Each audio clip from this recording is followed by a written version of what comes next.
মোগল স্থাপত্য শৈলীতে নির্মিত দৃষ্টিনন্দন চট্টগ্রামের ঐতিহাসিক ইসলামিক স্থাপনা আন্দার কিল্লা শাহী জামে মসজিদ। প্রায় ৪০০ বছর আগে মোগলদের বিজয়ের স্মৃতি ধরে রাখতে এই মসজিদটি নির্মাণ করেছিলেন শায়েস্তা খাঁর ছেলে উমেদ খাঁ। মূলত এই কেল্লায় একসময় মগ ও পর্তুগিজ জলদস্যুদের আস্তানা ছিল।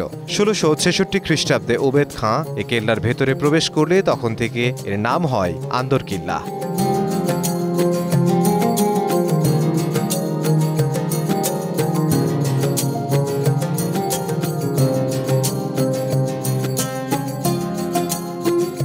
পোড়ামাটি আর পাথর দিয়ে নান্দনিক কারুকার্যে নির্মিত হয় দোতলা এই মসজিদটি। দেয়ালের নানা আরবি আর ফার্সি লেখায় ফুটে উঠেছে মোগল আমলের নির্মাণ শৈলী।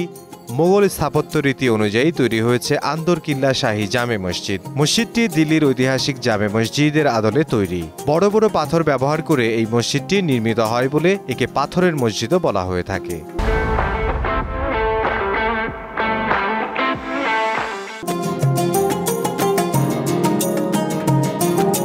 মসজিদের নির্মাণশৈলী সম্পর্কে জানা যায়, সমতল ভূমি থেকে প্রায় ৩০ ফুট উপরে ছোট একটি পাহাড়ের উপর এর অবস্থান।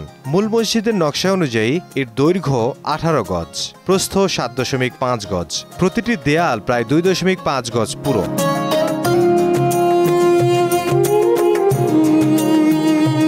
পশ্চিমের দেয়াল পোড়ামাটির তৈরি এবং বাকি ৩টি দেয়াল পাথরের তৈরি। মসজিদের পূর্বে ৩টি ও উত্তর এবং দক্ষিণে একটি করে মোট ৫টি প্রবেশদ্বার রয়েছে। মসজিদের ৩টি মেহরাব থাকলেও সাধারণত মাঝের সর্ববৃহৎ মেহরাবটি ব্যবহৃত হয়ে থাকে। ৪টি মিনার ও ৩টি গম্বুজের সমন্বয়ে পাহাড়ের উপর নির্মিত হয় মসজিদটি। মসজিদের ভেতরে রয়েছে আকর্ষণীয় ঝাড়বাতি।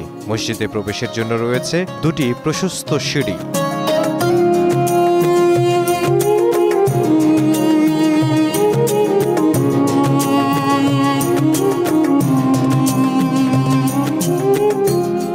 ঐতিহাসিক এ মসজিদের খ্যাতি রয়েছে বিশ্বজুড়ে। মসজিদে প্রতিনিয়ত দূর দূরান্ত থেকে নামাজ আদায় করতে আসেন ২,০০০-এর বেশি মানুষ, আর জুমার নামাজে আসেন ৫,০০০-এর বেশি। পুরো রমজান মাস জুড়ে ৫,০০০-এর বেশি ধনী গরিব একসঙ্গে প্রতিদিন ইফতার করেন মসজিদটিতে। প্রতিষ্ঠার পর থেকে এ মসজিদের খতিবের দায়িত্বে রয়েছেন রাসূলুল্লাহ সাল্লাল্লাহু আলাইহি ওয়াসাল্লামের বংশধররা। বর্তমানে ইসলামিক ফাউন্ডেশনের অধীনে পরিচালিত হয় মসজিদটি।